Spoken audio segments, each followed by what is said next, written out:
At the Infinite Empire central base on Vis, Predator Scalinas is furious about the tracking signal from Predator Tulkar's ship and thinks he wants to take the planet.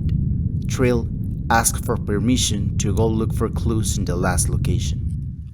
Legends of the Jedi say that from the core of Tython, two moons were created, Light Dashla and Dark Bogan, to always remember about the balance in the Force. When the second great migration of the non-Force sensitive settlers took place, the moon became home to many inhabitants, and from there they traveled to all the planets of the Tython system. The ruins of the city they left behind are now used by the Jedi in exile.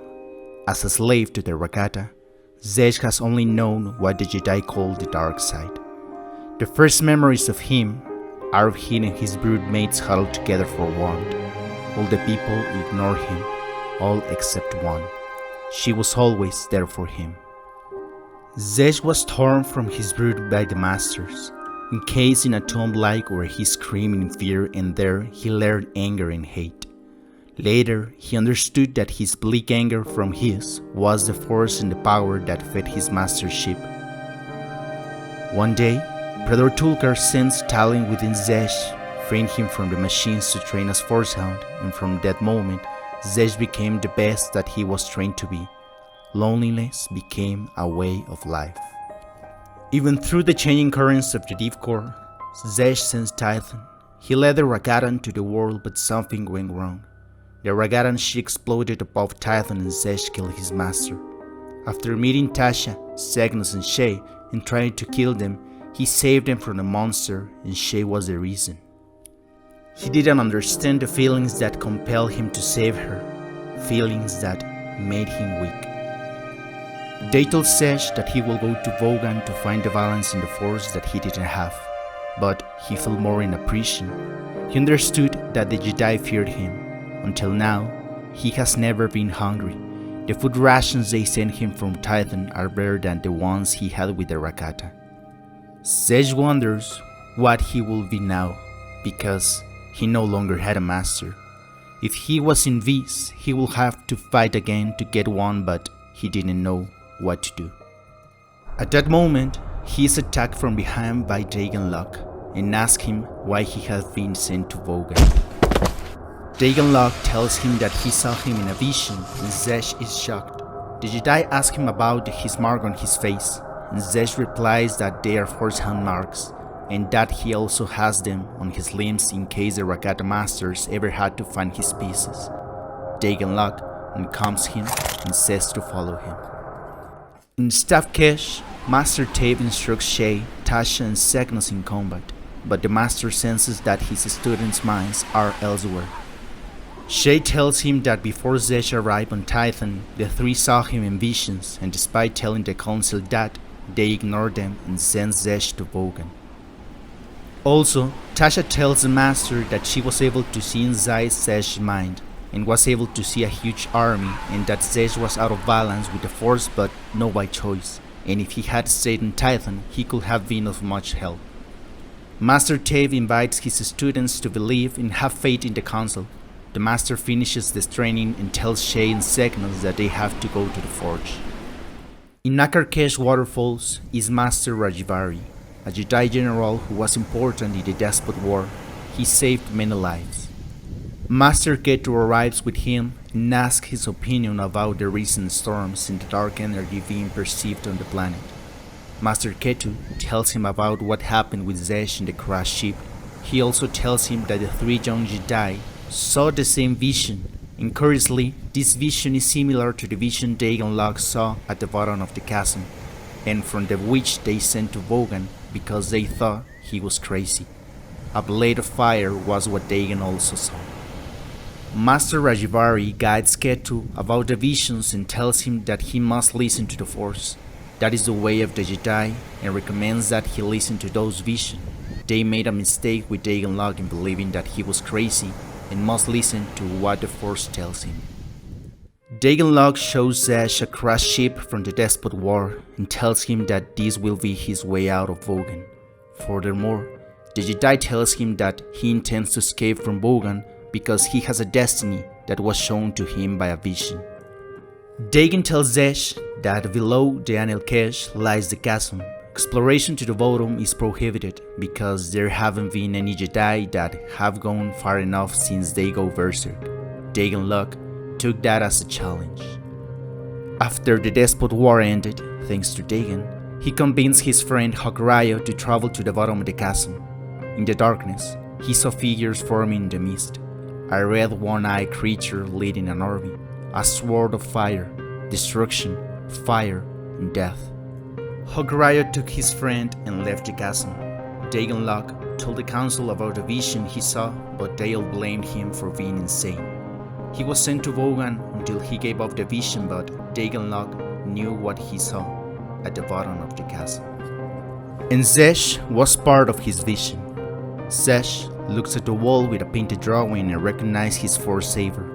Tells him that is the Force Hound's weapon. Dagan Luck tells him that this weapon was part of his vision, a flaming sword, and that he needs it. He asks Zesh if he could make another Force Saber, and he said yes, but he needed a special crystal. Then, Dagan told him that on the planet Krivker, there is rock crystalline material, and that on Nox there are enough forge factories. Then, Zesh enters the ship, and with Force Lightning he gives energy to the power cells, being able to turn on the ship and escaping from Bogan. In Vurtape, the Forge, the place where the Jedi create their tools, ships, and weapons, Master Tim Maddock is researching Zesh's Force Saber. Maddock analyzes that it has no button to turn it on. There is no power source, and apparently it fits on the same force. He asks Shay how she ignited the weapon, and she doesn't know. All she can say is that she was angry and out of control, and the power she felt was out of balance, and the Force Saber ignited on its own. At that moment, Hokraya arrives and borrows the Force Saber. Being able to turn it on, he uses it and sees that it's so wonderful. Tim Maddock asks how he could turn it on, and Hokraya says that he, unlike Shay, can understand the balance of the Force and can change the balance. Tim Maddock tells Hokraya to keep the weapon for now, to explore its potential. In space, Trill arrives at the location where the signal from Predator Tulkar's ship faded. She opens her senses and focuses on space. She and Zesh were broodmates. To find Zesh, she relies on her memories that have an emotional connection to her past with him. When she and Zesh were children, they protected themselves, and the two of them were all they had. When they were growing up, the two made a promise to always protect each other. There was a time when the promise was almost broken because Predator Tulkar set up a death match between the two of them. Zesh defeated Trill, and she felt betrayed once more by a person she trusted the most. But before trying to kill her, Zesh suggests to Predator Tulkar that he give Trill as a new Force Hound to Predator Skalnes. The Rakata acceding to the request, and Zesh and Trill's promises remain intact. Thanks to those memories, now she can perceive Zesh. She knows where he is. In Kaleth, the Temple of Knowledge, Tasha is found in the temple's bookcase nearly 10,000 years old standing, and 100 centuries of Jedi knowledge lies within those walls. Tasha searches for information on the remains of the passengers they found at the crash site, but to no avail. Master Tersendan meets the Jedi and shows her another place even older than the temple itself. Beneath Kaleth is a chamber with passages that were the foundation when they built the Temple of Knowledge. In the center is a holocron in the shape of Thoyer, very rare, and Master Terz tells Tasha that he was meditated on it many times but has never been able to open it. It's kept closed by a padlock, and that at the moment he was meditating when he sensed Tasha's frustration and the Force directed him to her. Tasha touches the holocron and a figure emerges from it. I am Anang of Kwa, the last of the Titan Kwa, master of this holocron. Ask Seeker, and I will guide you. On Bogan, the guard droid detects that Dagan and Zesh are missing and sends a warning signal to the Order. Hawk, Shay, and the other Jedi are sent to find the fugitives. In the corridors of the power ship, flames destroy everything in their path. The ship and its crew are doomed. In the chaos, he feels within himself a calm and a need for survival. Slaughtering slaves, Predator Tulkar guards die with the scream still wanting to come out of his throat. Zesh rises from his nightmare. In the atmosphere of Krivker, Dagan and Zesh are about to crash. They take parachute and jump out of ship. The Jedi sent to Bogan to look for information of the fugitives are firing Terenta Beast. These animals were used by the Jedi to find explosives in the Despot War, and in the end, they turned out to be a force meat beast being one of the experiments by Master Wang Zhang. At the place where Dagan was hiding, Hawk, Shay, and Rhodey find a man using Zesh's force saber carved into the wall. Shay and Rhodey wonder what it's, but Hawk knows exactly what is. Dagan, when he was inside the chasm, had a vision. A shadow army carrying swords of blazing light, and he knows this not because Dagan told him, but because Hawk shared the vision with him. They all concluded that Dagan was looking for the weapon, and according to Master Maddock, the Force Saber uses a crystal, and the only place with a crystal is on the planet Krivker. I am Anang of the Tython Qua. I am dead. This is my Holocron recording my memories and my stories. I will tell you of the Qua. Once too, my people journeyed here from our birth world of Dathomir and called Tython home. Attuned to the power of the cosmos, my people traveled the galaxy via infinite gates, portals that transported us instantly between great distances. We observed many worlds and brought civilization to the people, but, alas, for this holocron to have activated now can mean only one thing: that a catastrophic event has occurred on a Tython. Master Sendon speaks to Anang and confirms that something dark is happening on Tython. An alien ship crashed on the planet, unleashing dark energies and thornstorms. Tasha asks Anang if she can verify with the Holocron databank the skull they found at the crash site, and Anang is shocked to see that is Rakata. The Holocron goes off, and Master Anang leaves. In Krivker, glass spikes rise from a silica desert, and the air causes a very characteristic sound when it collides with the crystal. Beneath the surface exist caverns, huge crystals with labyrinthine pathways, and there are creatures extremely dangerous. The Jedi and Trill came to the planet to search for Zesh and Dagan. Within the caverns, Segnos and his companions sense a dark murmur in the force. Inside the caverns, Zesh is looking for the right crystal to build the Force Saber, when at that moment, one of the Jedi finds the fugitives. Ranger Sana arrests Zesh and Dagan, but the Force Hounds attack her. Dagan doesn't want to hurt her, so he uses her mind twist, showing her what the Ranger is most afraid of. Zesh asks what's wrong, and Dagan explains that Sana thinks she's burning up, and with that mind trick she can knock out any enemy. Segnos and his partner Jedi come to Sana's rescue, and the Sith goes to attack Zesh. Segnos asks Zesh to return to Tython with the Jedi, and the Force Hound refuses to be a slave again, according to him. Dagan easily defeats the Jedi and throws Sana into the void of the cave. Segnos jumps to her rescue, and before he can take no more, he throws Sana with the Force, falling Segnos into the void. In the planet Nox, they find Shay, Rodifen, and Hawkrider rescuing a kid from a giant monster. Despite the fact that she saved her life, the girl feels contempt and disgusting for the Jedi, thanks to the fact that years ago they were the ones who bombarded the domes of the cities.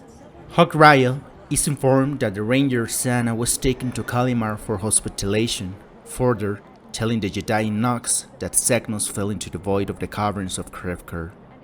Shaykora is surprised by the news, and Hawkrider calls the Jedi. They are on a mission, and they must complete it successfully. Trill is talking to her droid about Segnos' state of health since he was rescued. Trill says that she will use him as bait so they can infiltrate the Jedi. Segnos wakes up. Trill introduces herself as a 13 hunter and reminds the Jedi that she was the one who saved him from a fatal fall. In Nox, Dagan and Zesh are finishing manufacturing the last parts they need to build the Force Saber. Zesh places the Krivker crystal. The next step in his vision is now an army, and Dagan already knows where to find it. Within one of the cities under a dome, Vonyard, Shay, Rhodey, and Hawk are looking for Zesh in the city. In Skrak's cantina, Zesh and Dagan find the inner circle of Despond with Hadiya's generals. The first to answer Hadiya's call, General Vaco. Left and right, Shrilan and Gav Vanner, and lastly, Count Dam, that he was known as the Butcher. Without having previously found out who they were talking to, Dagan Locke removes his hood and shows his face, surprising everyone in the place and attack him to avenge the death of his queen. Dagan turns on his Force Saber, and now that he has everyone's attention, invites them to an offer. Dagan tells them to go back to Chicago and gather all the people they know who are still loyal to them. Shrilan approaches Locke and tells him that it seems logical that the man who killed Hadiya now wants to take his place. Dagan Locke laughs and explains that Hadiya wanted to conquer the system by killing the Jedi. He doesn't want to do that. Dagan wants to save the Jedi and the system. Gav Vanner insists on why he didn't kill the Jedi, and they save themselves a lot of trouble. Dagan, in a serious voice, tells them that this will not be done because they need the Jedi to save the Titan system from the Dark Army that he saw in his vision. Zesh tells Dagan that with his Force Hound's abilities, he senses people following them. Minutes after leaving the cantina, Hawk Ryo appears and is greeted by the Hadiya generals. They all tell Ryo that he's not welcome there and shoot him, and Hawk escapes. Leaving the cantina, they find the fugitives and split up, Hawk and Rhodey choosing to follow Dagan and Shay following Zesh. Hawk and Dagan meet on a cliff in the city. Ryo tells Dagan to stop, and he tells him to accept the vision the two of them saw in the chasm. Hawk Ryo continues to deny what he saw, and the Twi'lek tells Dagan that his self-centeredness in wanting to be the one to lead an army is blinding him from the reality. Locke looks at his old friend, and calmly tells her that the vision was true, and his destiny is to be the one to command the army. After that, he throws himself into the void. Zesh runs away from Shay, and there is something wrong with him as he doesn't want to fight with her. Shay punches him and tells him that he's a traitor since she and her friends saved him and he caused the death of Cygnus. When the two are fighting, they feel the ground shaken from deep inside. A monster destroys the building. Ignoring all his instincts, Zesh rushes to rescue Shay by killing the monster, rescuing the ranger from the depths of the waters. On the surface, Zesh detects a very weak pulse from Shay and approaches her to help her breathe. At the Vonyard spaceport, Hawk receives a transmission from Cygnus. Ryo is surprised to hear the seal alive. The Twi'lek gives instructions to Cygnus, and then Hawk knows exactly where to go now. In Dagan's vision, he led an army, and the place where Dagan was still considered a hero and could raise an army was on the home planet from Hawk, Chicago. In Akarkesh, in Master Ketu's chamber, Tasha and Master Tersando notified Master Rajvari of what happened with Master Anang's Holocron, now trying to open it. The Kwa appears from the Holocron and mentions that the Rakata are a disgrace to the galaxy, and unfortunately, the Kwa themselves were the ones who unleashed that evil. Through the use of the Infinity Gates, by which we traversed the galaxy, we came to the Rakatan homeworld, Rakata Prime. Drawn by the power of the cosmos, what you call the Force. The Force was strong within the Rakata, and as we had done on so many worlds, we helped the Rakata understand the power and gave them advanced technology. But we wrongly misjudged the nature of the Rakata and underestimated their inclinations toward evil. In all of our travels, we never had encountered a species that live only to conquer and destroy. The Rakata cannibalized their own. By the time my people understood their true nature, it was too late. The Rakata ignored the balance of the cosmic power and steeped themselves in only one aspect of the Force, the dark side. They paired their aggression with the new technology we had given them and left Rakata Prime on a journey of conquest. They conquered and enslaved world after world, calling themselves the Infinite Empire. Their target almost always was a planet rich in the Force. They discovered they could induce hate and fear in the Force-sensitive beings they enslaved and harness that energy to power their warships. Ultimately, the Rakata wanted the secret of the Infinity Gate technology. We refused to give it to them, so they made war on us, their benefactors. We didn't give it to them. Many Quad died holding off the Rakata and Rakata Prime, until the Infinity Gate there could be destroyed. Following the Rakata debacle, my people destroyed or disavowed most of the gates and retreated to our homeworld Dathomir. We withdrew from the galaxy in the face of increasing Rakatan aggression. Knowing we helped unleash the Rakata of the galaxy, some few remain here on Titan. I was among them. The Rakata are powerful, brutal, and if they come to your world, you are doomed. I'm sorry. After hearing the Holocron, Master Ketu asked to gather everyone including Dagon Log and Zesh. Dagon's vision is real. At Ryu's fortress in Chicago, Dagon Log and Zesh, with Shay as a prisoner and under Dagon's mental effects, enter to search for Baron Volnus. They enter Volnus' chamber and the Twi'lek is surprised to see them there. Dagon tells him that he wants to raise an army out of the people who remain loyal to Hadiyah. Volnus taunts him that if they knew Dagon was the one who killed Hadiyah, all of his loyalists will kill him without hesitation. And Dagon reminds the Twi'lek that he was the one who put it on Hadiyah's army, since she had killed his father and her brother, and to survive had to bend the knee to her and still wanted revenge.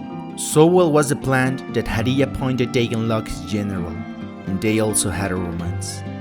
Dagon never forgot his main mission, and one night he murdered her. He left a Hadiyah general alive to spread the news of the despot queen's death, and from that moment to the Hadiyah's army he was a traitor, but to the entire Titan system he was a hero.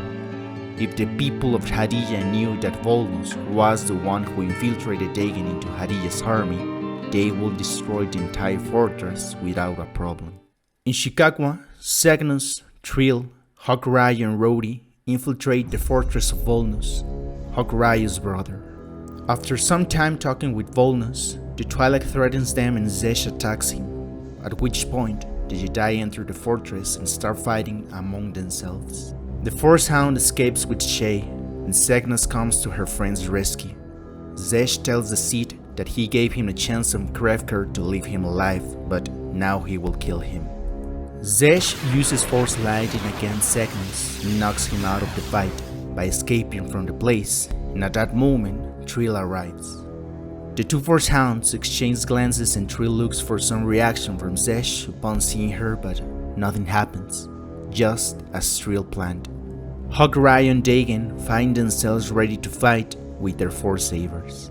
Dagon insists that Hawk accept what they saw in the vision inside the chasm, aliens invading Titan with flaming swords, just like the ones they used at the time. Hawk turned his back on Dagon while the council exiled him to Bogan for going insane. Dagon asked Hawk to join him in raising an army. With the help of the Twi'lek, the council will listen to the vision that the two had and they will be able to face the danger that is approaching the system. Hawkeye refuses to give up the Valance, and Dagon tells him that the Valance will not help him.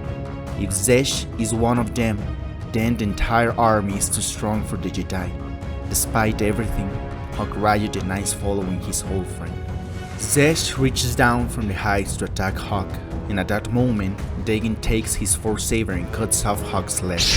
Jay is freed by the Twi'lek and takes Ryu's Force Saber by attacking Dagon.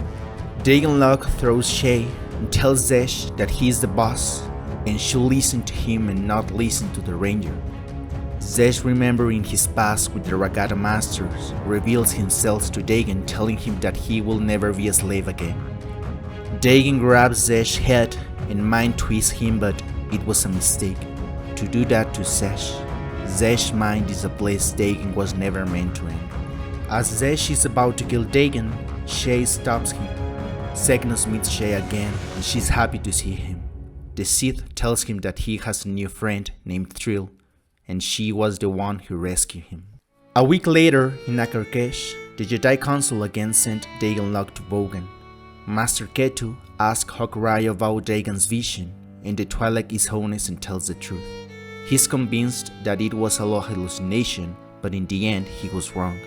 Master Ketu says that after hearing what Master Anang said in the Holocron, they are all convinced that Locke's vision is true and prepare for the coming war.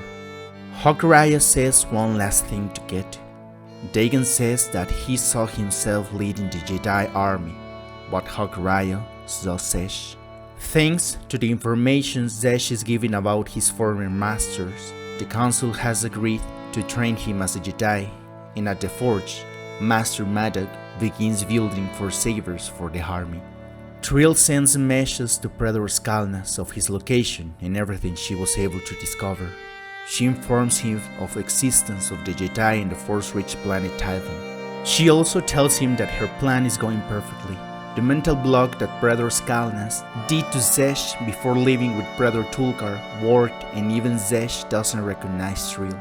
And the Force Hound tells him that she is infiltrated with the Jedi and will collect all the information she can. Predator Skalnas listens to Trill's message and enlists the Infinite Empire fleet to go conquer the Tython system and prepare for war.